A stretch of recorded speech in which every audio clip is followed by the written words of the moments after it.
ಓಂ ನಮೋ ಏಕದಂತಾಯ ನಮಃ. ವಿನಾಯಕನಿಗೆ ಗರಿಕೆ ಎಂದರೆ ಏಕೆ ಅಷ್ಟು ಇಷ್ಟ? ಪೂಜೆಯಲ್ಲಿ ಗಣೇಶನಿಗೆ ಗರಿಕೆಯನ್ನು ಅರ್ಪಿಸಲೇಬೇಕು. ಅದು ಯಾಕೆ ಅಂತ ಗೊತ್ತಾ? ಅದು ಯಾಕೆ ಅಂತ ಈ ವಿಡಿಯೋದಲ್ಲಿ ತಿಳ್ಕೊಳ್ಳೋಣ.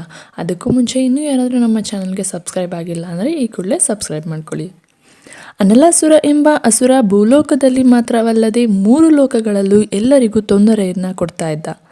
ಆಗ ದೇವಾನುದೇವತೆಗಳು ಶಿವನ ಮೊರೆ ಹೋಗುತ್ತಾರೆ. ನಮ್ಮನ್ನು ಕಾಪಾಡು ಎಂದು ಬೇಡಿಕೊಳ್ಳುತ್ತಾರೆ. ಶಿವನು ಅವರೆಲ್ಲರನ್ನೂ ಕೂಡ ಗಣೇಶನ ಬಳಿ ಕಳುಹಿಸುತ್ತಾರೆ. ಆಗ ಗಣೇಶ ಅನಲಾಸುರನ ಜೊತೆ ಹೋರಾಡಿ ಕೊನೆಗೆ ಅವನನ್ನು ನುಂಗಿಬಿಡುತ್ತಾರೆ.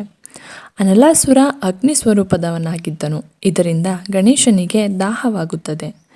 ಗಣೇಶನ ದಾಹ ತೀರಿಸಲು ಸರ್ವದೇವತೆಗಳು ಬಂದು ನಾನಾ ಪರಿಹಾರವನ್ನು ಮಾಡುತ್ತಾರೆ. ಇಂದ್ರದೇವ ಶೀತಲಚಂದ್ರ ಮತ್ತು ಅಮೃತವನ್ನು ಗಣೇಶನ ತಲೆಯ ಮೇಲೆ ಇಡುತ್ತಾರೆ. ಬ್ರಹ್ಮದೇವರು ಸಿದ್ಧಿ ಬುದ್ಧಿ ಎಂಬ ಮಾನಸ ಕನ್ಯೆಯರನ್ನು ನೀಡುತ್ತಾರೆ. ವಿಷ್ಣುವು ತನ್ನ ಕೈಯಲ್ಲಿದ್ದ ಕಮಲವನ್ನು ನೀಡುತ್ತಾರೆ. ವರುಣದೇವ ತಂಪಾದ ಜಲಾಭಿಷೇಕವನ್ನು ಮಾಡುತ್ತಾರೆ.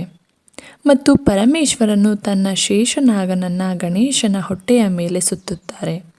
ಇಷ್ಟೆಲ್ಲ ಮಾಡಿದರೂ ಯಾರೆಲ್ಲ ಏನೇನೋ ಪರಿಹಾರ ಮಾಡಿದರೂ ಗಣಪತಿಯ ಕೋಪ, ತಾಪ, ದಾಹ, ಹಿಂಸೆಗಳು ಕಡಿಮೆಯಾಗುವುದೇ ಇಲ್ಲ.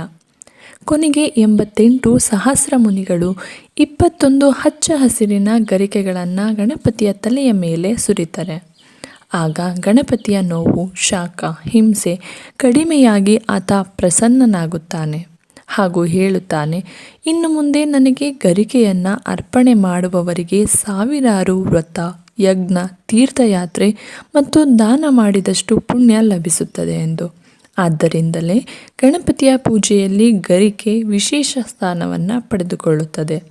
ಹೀಗೆ ಗರಿಕೆ ಇಟ್ಟು ಪೂಜೆ ಮಾಡಿದವರಿಗೆ ಗಣೇಶ ತೃಪ್ತಿಗೊಂಡು ಖುಷಿಯಿಂದ ಅವರ ಇಷ್ಟಾರ್ಥಗಳನ್ನು ಈಡೇರಿಸುತ್ತಾನೆ. ಸ್ನೇಹಿತರೆ, ಈ ಮಾಹಿತಿ ನಿಮಗೆ ಇಷ್ಟವಾಗಿದ್ದರೆ ಲೈಕ್ ಮಾಡಿ. ಇದೇ ರೀತಿಯ ಮತ್ತೊಂದು ವಿಡಿಯೋ ಜೊತೆ ಭೇಟಿಯಾಗೋಣ. ಎಲ್ಲರಿಗೂ ಧನ್ಯವಾದಗಳು.